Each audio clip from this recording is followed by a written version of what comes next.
లేఖనముల యందు మీకు నిత్య జీవము కలదని తలంచుచు వాటిని పరిశోధించుచున్నారు. అవే నన్ను గూర్చి సాక్ష్యమిచ్చుచున్నవి. అయితే మీకు జీవము కలిగినట్లు మీరు నా యొద్దకు రానొల్లరు. నేను మనుషుల వల్ల మహిమ పొందువాడను కాను. నేను మిమ్మును ఎరుగుదును. దేవుని ప్రేమ మీలో లేదు. ఏం చెప్తున్నారు? నేను నా తండ్రి నామమున వచ్చియున్నాను, మీరు నన్ను అంగీకరింపరు. మరి ఒకడు తన నామమున వచ్చిన ఎడల వానిని అంగీకరింతురు.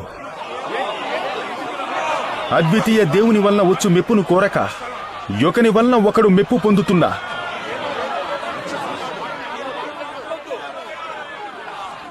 మీరు నన్ను ఎలాగు నమ్మగలరు? నేను తండ్రి యొద్ద మీ మీద నేరము మోపుదునని తలంచుకుడి.